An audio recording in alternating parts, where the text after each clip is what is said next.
Alola everyone, the time has finally come to talk about some of my favorite episodes of Pokemon Sun Ultra Legends, so let's open them up.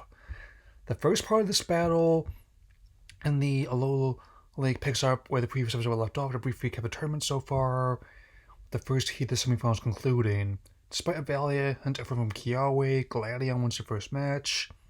After the intro, open the first part of this match entitled Getting Down to the Ire.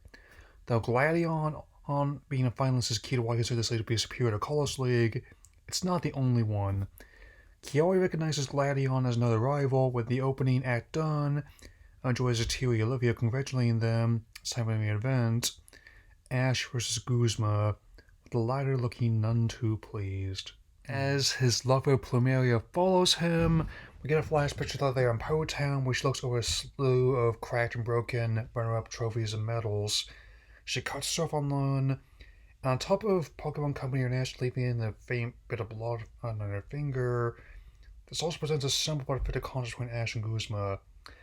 It serves as a reflection of what could have happened if Ash never had friends to encourage him to keep improving. Not exactly the same as Guzma's strange relationship with his father in the games, but it works in a different way. Elsewhere, Team Rocket continues selling model solids where beware and stuff relax in the hot springs. Soon, the time for the match arrives. After a brief scrap over the split screen, Ash and Guzma take the field. As Kukui takes a seat, he calls his falling out Guzma once more. One element from the games that retains their past being passed over trial captain afterwards. Kukui accepted the lesson and became a professor, and Guzma rejected it and became a violent thug. Guzma leads with Caesar, Ash comes to Torcat, but Caesar swaps out for Golisopod with U-turn. Now, can officially said that Guzma's more compelling opponent alone was, we just care to use the right elements from the games if it helps make this league better than the Colossus League. Bobbing and weaving through Golisopod's attacks, Torcat starts landing blows on the weak point on its stomach. Still, Golisopod's a countermeasure with Pin Missile, but Torcat counts with Revenge. Torcat follows by Fire Blast, which triggers Golisopod's Electricity X ability and takes out Caesar with one hit. The remaining Pokemon counts 2-1 as Guzma sends out Golisopod. As he rages, Plumeria realizes the reason behind Guzma's record. He only took in battles he knew he could win, dismissing everything else not worth the effort. To be continued right now. After a brief recap of the previous episode, the battle enters its second half entitled The Wisdom Not to Run. Now that Guzma's original plan is ruined, he goes back to Golisopod.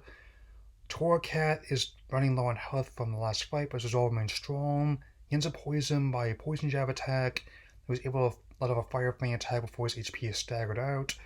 Torcat is down, now it's down to Pikachu and Golisopod. Despite Guzma's taunts, Ash intends to see about through to the end. Golisopod lays a poison jab, Pikachu dodges and counters Iron Tail.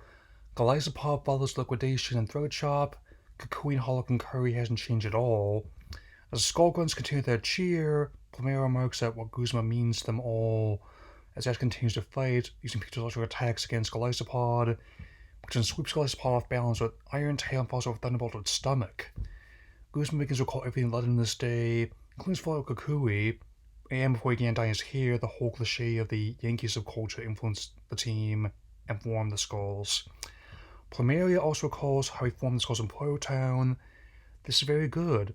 Close by headcanon version of Guzma, his character for me is a mix of the Jack Nicholson Joker, the 1990 live-action Shredder, and Bolliger from the original RoboCop. Plumeria muses internally that his undefeated standing only exists because he was talking about his new good win, which is what helps raise the stakes for both Ash and Guzma here. Also, it makes this league just as valid as the ones, least of all, Kolos. Ash activates his Z Power Ring, and queuing for Gigavolt Havoc. Golisopod takes the attack, but is still standing. In utter shock, Guzma realizes everything that's brought him here, shouting his line, "What is wrong with you, Guzma?" Spurred on by this, as Golisopod places a Pin Missile followed by Liquidation, which Pikachu counters a Quick Attack, Iron Tail, Electric Web. Golisopod follows a Poison Jab, Pikachu dodges just in time. Iron Tail and Liquidation clash again. Golisopod is taken down, and there goes the battle.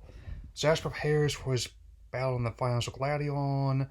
Guzma finally realizes what was told him all that time ago, leaving Plumeria and the others to better himself as a trainer. That night, Bitch and Torcat are healed before being treated with victory dinner with Lycanroc and the others.